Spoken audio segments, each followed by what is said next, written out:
Vince McMahon does not need to fear AEW. Vince McMahon does not need to worry about sleep. Vince McMahon does not need to know that a steak wrap is also known as a burrito. Vince McMahon does not need to do anything that Vince McMahon doesn't need to do. A little bit like a tongue twister. Even still, when on a recent Q2 investor call, Vince McMahon was asked about AEW, he said he didn't think they were much competition, which is his right. If he wants to just flick them away like they're an annoying fly, he's able to do that. But this does seem like a really bad idea, and it really does seem like he needs to start taking All Elite Wrestling a little bit more seriously. Why? Here's why.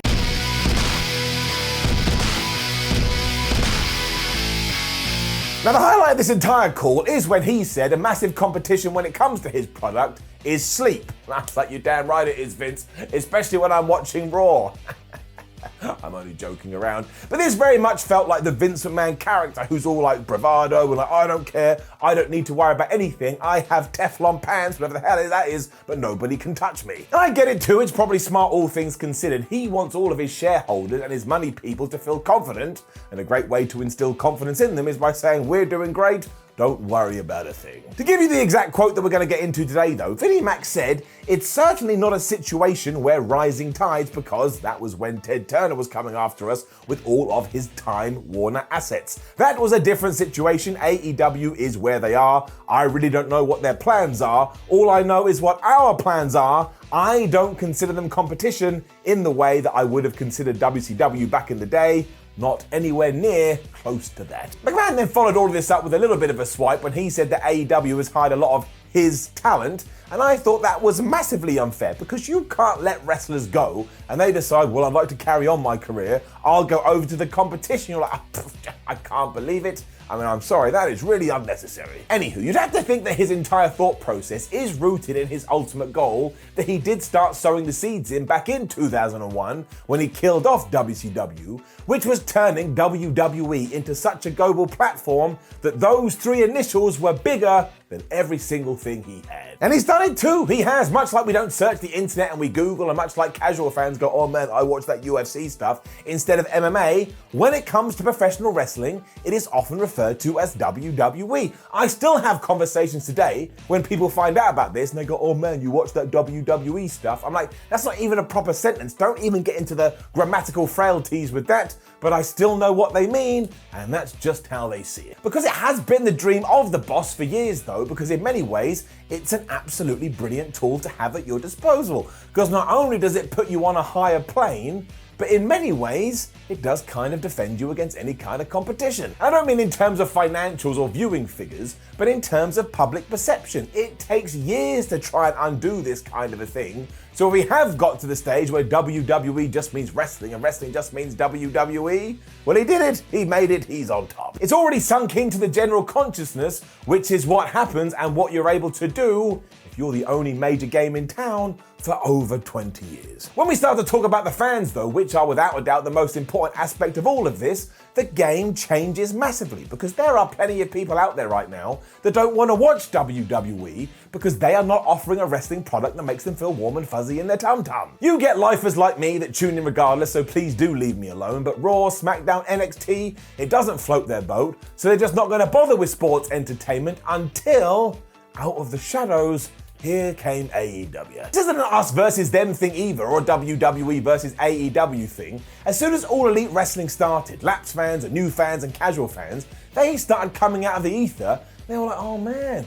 I quite like this Dynamite show. It's a little bit like the wrestling I used to watch. So that makes me feel really good. It makes me feel like a kid. Oh man, who's that guy? He's great. And away to the races we went. It's just far more akin to what they want when it comes to a bunch of guys and girls rolling around on a wrestling mat in their pants. They needed it presented differently, and by Hove, they got it. Never forget that this is not a bad world to live in though. Choice is imperative, especially because when somebody does have a global monopoly, you end up with stories and angles like Katie Vick. And of course, if we are going to compare WWE 2014 to WWE 2021, they are on a downward trend. Now, yes, look, this is true for a lot of different forms of entertainment and sport. And actually, if you compare World Wrestling Entertainment to them, WWE is doing very well. But that's not the point. If they look in their ledger or they look in their books and they see an arrow headed in the downward position, of course they should be a little bit worried. Any good business person should. What really lights a fire underneath it though is that not only does AEW have a bunch of momentum, but they also have some serious buzz. I mean, audience seems to be increasing week in, week out. They are proving a lot of the doubters wrong,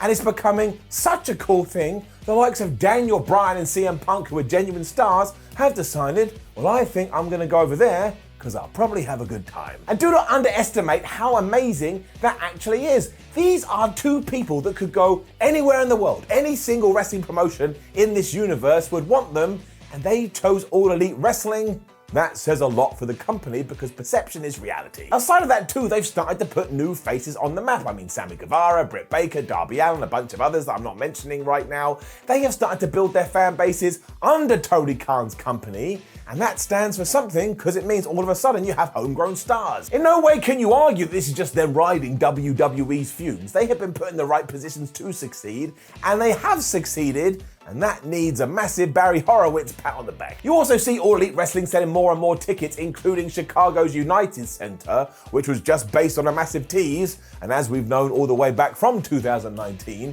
they are just a t-shirt company, but that does mean they are selling a shitload of merchandise, which also helps the bottom line. Also, as I am saying these words, Dynamite just hit for the first time ever the 4th consecutive week of doing over 1 million viewers. And that's going to make everybody in the promotion happy, and more importantly, the TV network executives are going to be thrilled because this is just smashing their predictions. Isn't it a wonderful world we live in? I mean, AEW's 34-49 male demo often beats Raw these days, and while that's not the be-all and end-all to tie it back into this video, surely it's something Vince McMahon should be keeping his eye on. And I would like to tell you that it's all smoke and mirrors and they don't mean it, but then you do have evidence such as Bray Wyatt recently getting his walking papers. And when you feel so confident that you can release someone like Bray Wyatt into the world, well, you really do take your hand and you scratch your bald head and you can't come up with any answers. There's also just been so many decisions from the Stamford, Connecticut HQ that maybe they aren't concerned about AEW, but surely that is just a really, really silly way to operate any company. They are absolutely in the same business as you, and like I've already said, they're doing pretty damn well. But yeah, sure, for one reason or another, they've decided that AEW isn't a threat. But somebody like Malachi Black would absolutely beg to differ. And of course, nobody knows what the future holds, and never forget that WWE's financials are absolutely incredible. I mean, my word, Nick Khan must be like, oh man, we're making so much money. But then you get back round to the fact about why are they releasing so many wrestlers if they don't have to? I mean, I don't know, but why would I? I'm stupid. To act like there isn't a change at sea, though, just seems really bizarre to me. And do not forget, even though it can be incredibly hard to change the environment, over time, an environment can change. And this is even more true when the so-called alternative is posting some very good metrics, and you can see these numbers right now. They are public. Just come up with any kind of expectation you did have and know AEW has exceeded them. So rather than shrug your shoulders and carry on regardless, I really do hope this lights a fire under everybody and we start getting good wrestling all over the place. And I know some people don't want that because they see it as a war, but honestly, that doesn't get us the fans anywhere. The rise of pro wrestling as a whole benefits us as the audience because you want to get to a point where there is so much good wrestling on television, you don't know what to do. And I will actually say, as I stand here halfway through 2021, we're kind of already there. I mean, who isn't excited right now? Or at least I know I am, and that's all I really need, because don't forget the name of the box is entertainment. Or if you're Vince McMahon, sports entertainment. But yeah, if we are to believe the words, Vince McMahon doesn't really care about AEW, and boy oh boy is that probably gonna bite him in the ass. Strap yourselves in though, people, mostly because if you are strapping yourself in, you're probably in some kind of vehicle, and never forget, safety first. Now, please do leave a comment below and let us know what you think about all of this. What do you think about AEW? What do you think about WWE? What do you think about Vince McMahon? There's a ton to talk about. And please do like the video, share the video, and subscribe. Head over to whatculture.com. We shall keep you up to date. Come say hello on social media with your hand like this, and we've got a bunch of other videos. Take your hand, take your mouse, give one a click. My name is Simon for What Culture. Thank you for joining me as always, and I want to make it very clear for the nice people that get to the end of the video, AEW, kick ass. WWE, kick ass. Impact, Ring of Honor, New Japan, I don't care. I just want good wrestling TV, however we get it. I am a simple chap. See ya.